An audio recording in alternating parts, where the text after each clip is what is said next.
السلام عليكم ورحمة الله وبركاته. قبل ما نبدأ الكلام نسمي بالرحمن. بسم الله الرحمن الرحيم. النهاردة إن شاء الله هنعمل مع بعض فراخ دبابيس كنتاكي، وهنعمل جنبها مكرونة اسباجيتي بالصلصة. إن شاء الله طريقتي هتعجبكم، وإن شاء الله تجربوها وهتكون سهلة عليكم. أنا معايا 5 دبابيس من الفراخ، أنا غسلتهم حلو جدا ونقعتهم في دقيق وليمون وملح. دلوقتي همسك دبوسة الفرخة،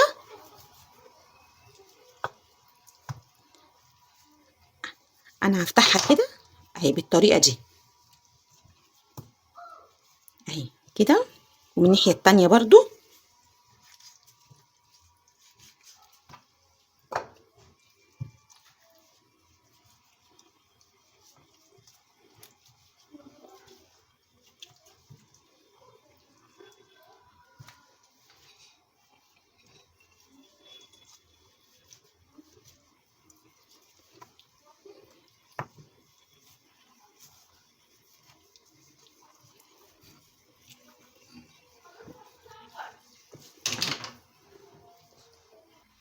ودلوقتي اهي الفراخ بتاعتي هنزل عليها بليمونه،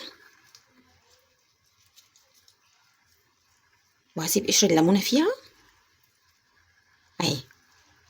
ومعايا التوابل بتاعتي: عود قرفه، 4 ورق غار، معلقه من الكاري، نص معلقه توم باودر، نص معلقه بصل باودر، نص معلقه ملح، ونص معلقه فلفل اسمر، ومكعب مرقه. مكعب المرقه ده اختياري مش اجباري. بسم الله الرحمن الرحيم.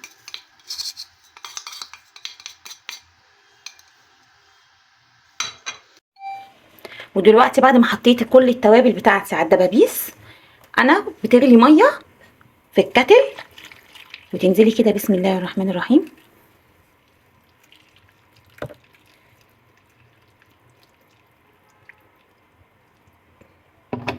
خلاص. ودلوقتي بعد ما نزلت بالميه المغليه بتاعتي على الفراخ، عايزه هقلبها كده. اهم حاجه ان الميه السخنه تكون مغطيه كل الفراخ بتاعتي.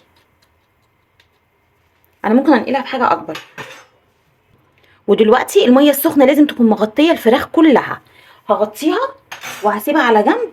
هسيبها بقى حوالي بالظبط حوالي من نص ساعه لساعه الا تلت. ويلا بينا نحضر الطبقه التانيه. معايا بوله نظيفه وناشفه هنزل فيها، هحط فيها كوبايه لبن بسم الله، وهكسر فيها بيضه،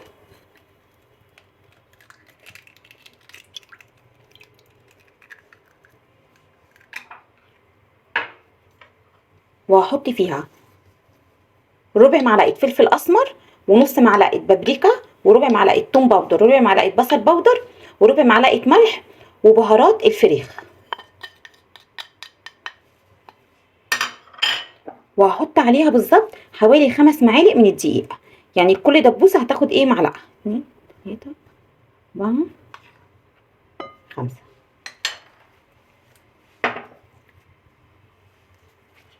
وهنزل عليهم بمعلقه من المستردة، معلقه كاتشب.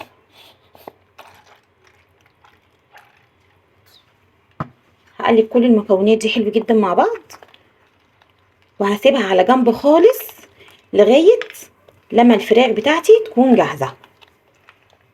هركنها على جنب خالص لغايه ما نحضر الطبقه الخارجيه خالص، اخر حاجه هنحطها عليها. ودلوقتي الطبقه الخارجيه بتاعتي عباره عن بالظبط كوبايه بقسماط، وحطيت عليهم كيس فيجيتار حار، ده اختياري مش اجباري خالص براحتك.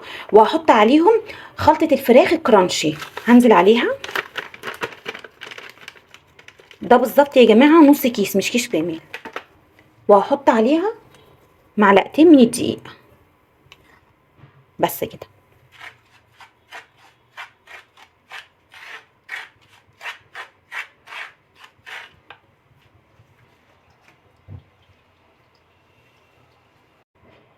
والطبقه بتاعتي اهي جاهزه بعد ما قلبتها، هركنها مع بعض ويلا بينا نحضر المكرونه. ودلوقتي انا حطيت حله فيها ميه على النار غليت عشان هسلق فيها المكرونه. كل اللي انا هعمله هنزل فيها بنص معلقه ملح،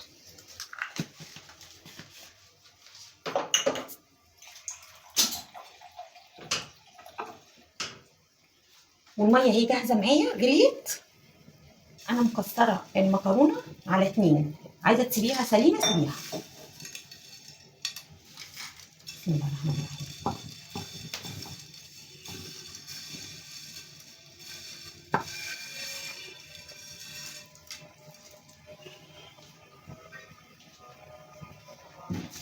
هي دلوقتي اول ما الميه تطلع كلها تنزل تحت. والمكرونه بتاعتي على النار هتقعد بالظبط على النار حوالي 8 دقايق. ويا جماعه المكرونه على فكره لما تطلعيها مش مستويه قوي بتبقى جميله جدا لما تنزليها في الصلصه. ودلوقتي هنحضر مع بعض احلى صلصه مكرونه.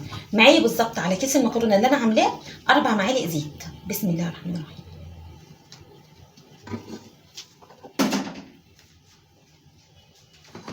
وهنزل على الزيت بتاعي بنص معلقه من الفلفل الاسمر، ونص معلقه من الفلفل الاسمر، ومعلقه ملح، وربع معلقه توم باودر، وربع معلقه بصل باودر، وربع كزبره ناشفه بتخلي المكرونه جميله جدا الصلصه، ومعلقه ونص من البابريكا.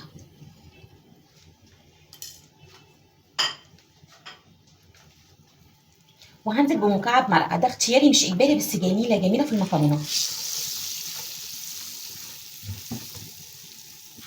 واول ما تتاكدي ان مكعب المرقه داب كده خالص مع الزيت، بصي بتشمي ريحه التوابل اساسا كلها كده مع بعضها.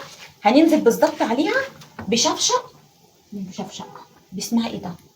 واول ما تتاكدي ان التوابل كلها دابت كده مع بعضها ومكعب المرقه فك، هتنزلي على كيس المكرونه اللي هو نص كيلو بنص كيلو من الطماطم. بسم الله الرحمن الرحيم.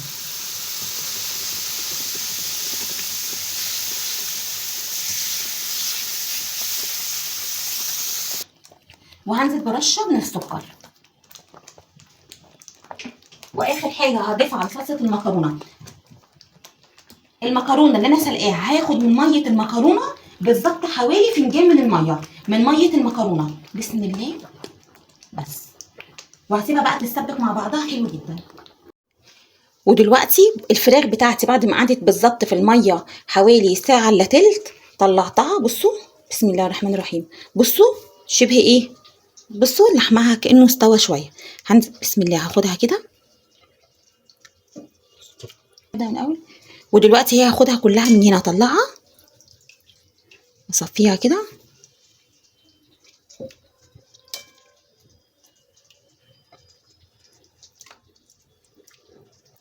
حطيتها في ايه، في الخلطه اللي انا كنت عاملاها. خلاص دي كده خلاص. ودلوقتي هقلبها حلو في الخلطه. لازم تتاكدي ان الخلطه دخلت فيها كلها.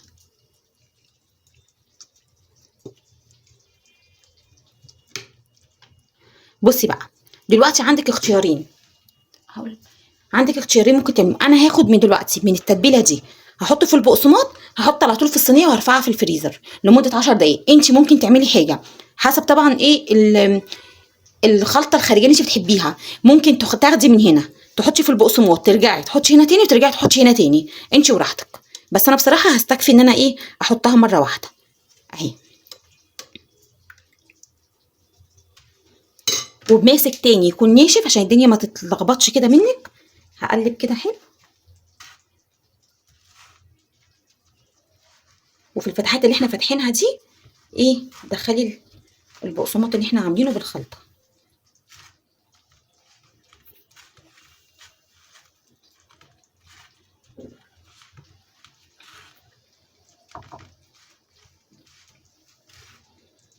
بصي بدخلها ازاي فيها كلها، ما تخليش حاجه باينه منها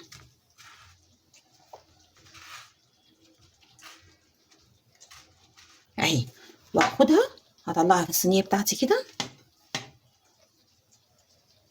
اهي. هعمل الكميه اللي معايا كلها واوريها لكم. وكده الفراخ بتاعتي جاهزه. هدخلها الفريزر بالظبط 10 دقايق وبعدين نطلعها مع بعض ونشوف هنعمل ايه. ودلوقتي انا حطيت على النار طاسه فيها زيت. لازم الزيت يكون غزير يا جماعه، يعني تكون الطاسه مليانه زيت. هنزل بالفراخ بتاعتي بعد ما قعدتها في الفريزر. بسم الله الرحمن الرحيم. ومعليه النار. بسم الله.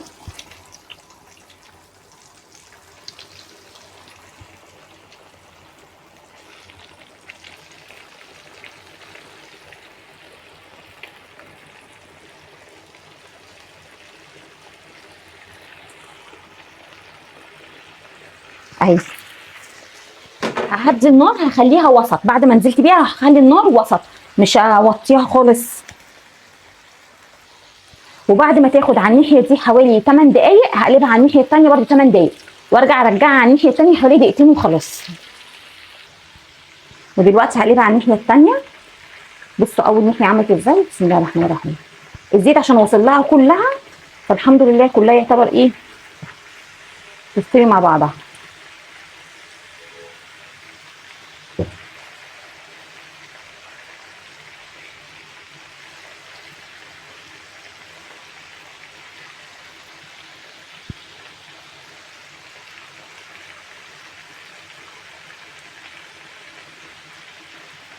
هسيبها بقى على الناحيه الثانيه برده حوالي 8 دقايق وارجع لها.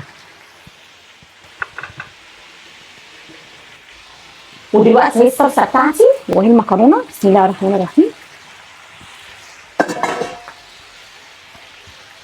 ههدي النار عليها.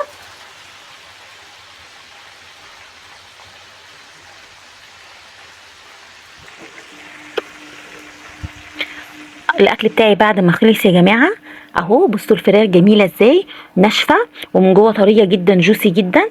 والمكرونه هي جميله، والصلصه بتاعتها. والخيار ده انا مخليه على فكره في البيت، ان شاء الله هبقى اعمل لكم حلقه اوريه لكم بيتعمل ازاي. وده الليمون بتاعي اللي احنا خليناه مع بعض، اللي اتفرج على الفيديو بتاع الليمون انا طلعته. بص لونه جميل ازاي ومستوي جدا. وان شاء الله من غير مقاطعه هبقى اعمل لكم حلقه برده على البرجر البيتي، جميل جدا وموفر جدا في البيت، بيبقى كله لحمه. ان شاء الله انتظروا مني حلقه للخيار وحلقه للبرجر. ويا رب يكون الاكل عجبكم. ما تنسوش تدوسوا لايك وشير وسبسكرايب. والسلام عليكم ورحمه الله وبركاته.